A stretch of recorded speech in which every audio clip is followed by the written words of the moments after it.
Do you ever finish an art piece but feel like it's not quite done yet? Well, you can try adding filters to finish it up. Hi, my name is Oyun Orka, a VTuber who tries to draw, and for today, let's talk about how you can use filters in your illustrations. So usually after I've pretty much finished an illustration, I'll use filters to adjust my art until I feel like it looks good. This includes things like Perlin noise, Gaussian blur, sharpen, color adjustment layers, and auto actions such as RGB shift. So without much delay, let's go straight into the drawing demonstration for how to use filters.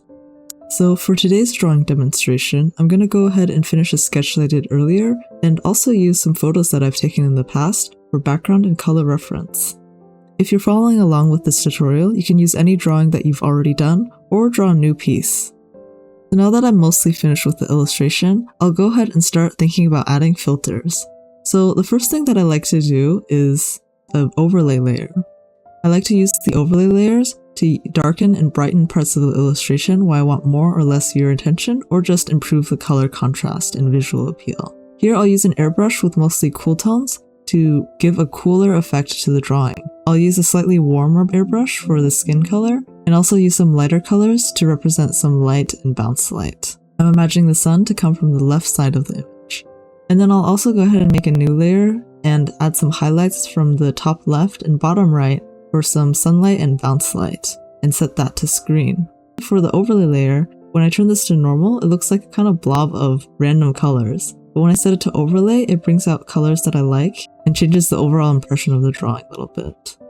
Another thing I like to add to illustrations is blurring areas where I want there to be less viewer focus, so that it increases focus on areas where I want the viewer focus to be. So when I want to add blur, the first thing I do is right click on the topmost layer and then click Merge Visible to New Layer. Here I'm going to go ahead and use the lasso selection tool and make sure that the selection mode is set to add to selection. Next I'll go ahead and lasso around the areas where I want it to be blurred, and then go under Filter, Blur, Gaussian Blur, and then play around with the values until I think I'm happy with it.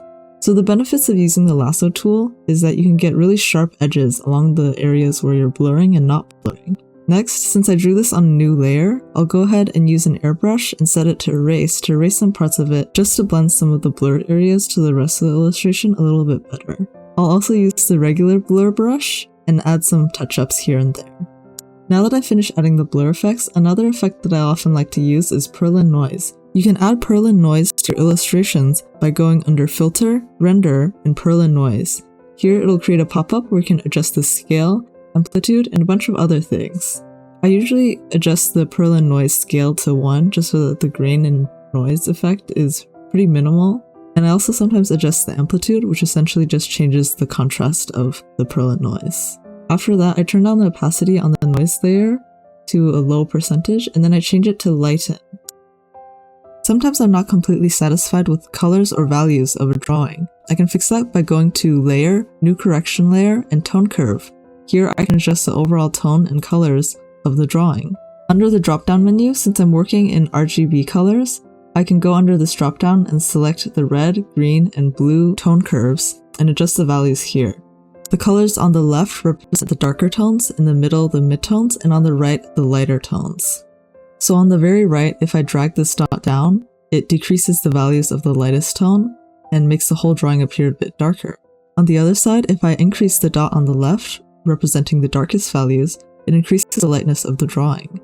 And if I drag the middle dot, it'll increase and decrease the mid values of this drawing.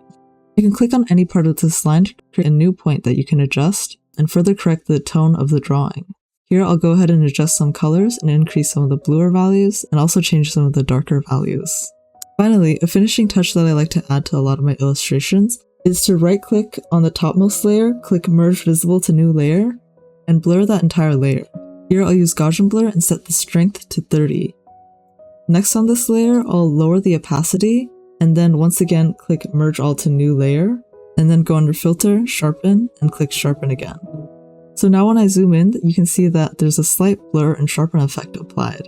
I like adding this because even though it's not very noticeable, it adds a little bit of softness and detail to the drawing, which I like. Also, since I use this effect a lot, I've created an auto action set to do this all automatically for me. I've uploaded this to the Clip Studio Paint Assets store, so if you're interested, you can download it, and I've put the link in the description down below. Finally, for finishing touches, I love to add a chromatic aberration or RGB shift to a lot of my drawings. You can use an auto action for this by downloading it on the asset store. I've linked the one that I've used in the description down below. After moving the topmost layer a little bit to the right, just to give that RGB shift effect, I'll go under Edit, Transform, and Mesh Transformation, and go ahead and adjust the points at the very edges of the canvas and stretch it out a little bit, just to increase the shift happening on the edges and bring more focus to the center. You can also do this with the liquefy tool and push around some of the sides if you'd like more control over it. And after adding our final touches, we finish the illustration. Through using effect layers like Perlin noise, blur, color adjustment layers, and more, we were able to change the overall impression of the drawing without too much effort. And that's it! Thank you for watching, and I hope you found this video helpful. If you did, I would appreciate if you could give this video a like, and subscribe if you'd like to see more from my channel. If you have questions or would like me to cover a specific topic next, feel free to leave a comment down below. And also, if you'd like to learn more about how I draw lighting, especially for artificial light, check out this video linked on screen here. I'll see you next time. Bye bye!